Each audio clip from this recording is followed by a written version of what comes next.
Je suis Pierre Vol, je suis professeur à l'université Paris-Dauphine et je m'intéresse particulièrement aux enjeux de relations clients et d'expérience client.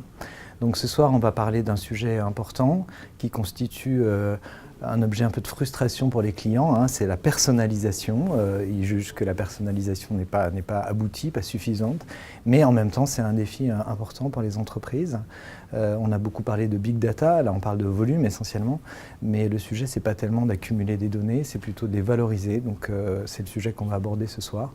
Donc j'ai organisé l'intervention en 5 points. C'est tout d'abord s'interroger sur le pourquoi on personnalise, et notamment donc bien caler les enjeux, les buts.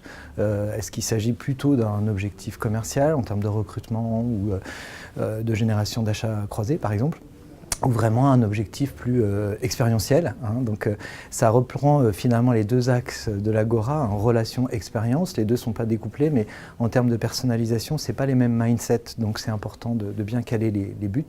Ensuite, on va aborder la question du quoi, c'est-à-dire qu'est-ce qu'on va personnaliser.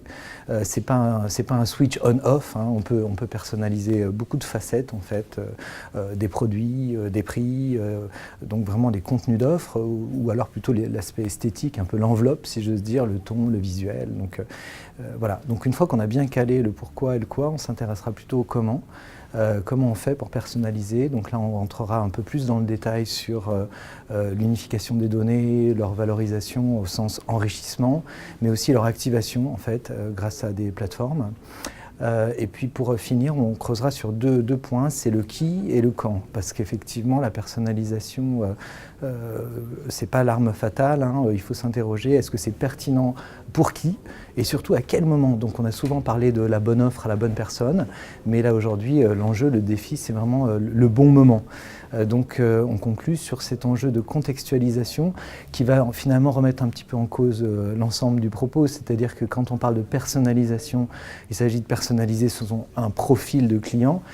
Or, quand on parle de contextualisation, ce n'est pas tellement le profil du client qui compte, c'est par exemple à quel moment dans son parcours on se trouve, à quel moment dans son cycle de vie. Donc voilà, c'est vraiment plutôt l'enjeu de la contextualisation qu'on va essayer d'aborder en conclusion.